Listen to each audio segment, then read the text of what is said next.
Man, this show was really fun to watch. Indeed, I really enjoyed this show. I mean, it's nowhere near better than Batman the Animated Series, but yeah, it was enjoyable. I really liked the animation, the voice cast, and the music. They were all really good. And I think Rino Romano definitely did a great job voicing Batman. I also really liked Man-Bat in this show. I mean, sure, Man-Bat may not be such a memorable Batman villain, but this show made him more menacing and monstrous. I like that this show made him more memorable, and they gave him lots of development.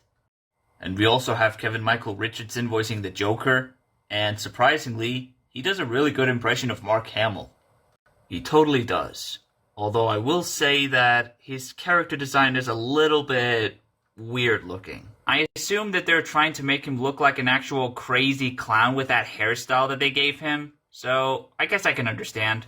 I'll be honest and say, the character designs for some of the villains look nothing like from the comics, especially Bane when he's powered up by the Venom, because he looks nothing like Bane. He looks a lot like a Ben 10 alien. You know, you're not wrong. He kinda does a little bit.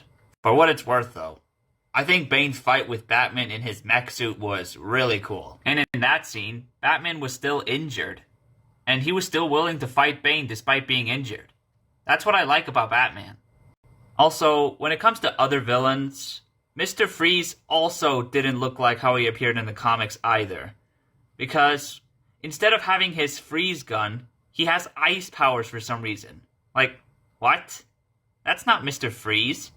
Yeah, I don't understand why they added that feature. But his voice acting was pretty good, though. Hey, at least this version of Mr. Freeze is better than that dreadful ice punny version of Mr. Freeze from Batman and Robin. Oh, definitely. Another villain that they did completely wrong was Clayface. I mean, they didn't do him completely wrong. I mean, they got his abilities right, but it's his identity that they got wrong, because in the comics, his real name is Basil Carlo, but in this show, his name is Ethan Bennett, who is one of the two detectives who was trying to hunt down Batman. Personally, I'm not a fan of those two detectives, especially Ellen, because she knows that I'm a good guy, because I've been saving Ethan multiple times, but she still wants to hunt me down. Well, that is until the final episode where she decided to actually work with you this time. Sure. I think one of the only villains of this show that I can remember that they actually got right was the Penguin. And I'll be honest and say that the Penguin might be my favorite villain of the entire show. Firefly was also very well handled.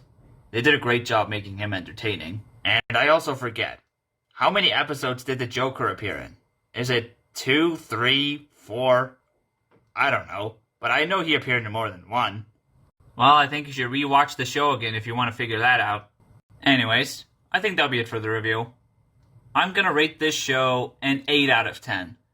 And now, let's find out what show we're gonna review next. The next show we'll be reviewing is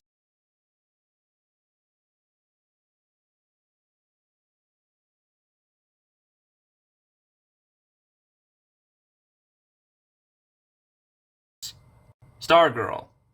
Yes, another DC review coming right up. Thanks for watching. If you like this video, please leave a like. But if you like this channel, please subscribe. See you next time.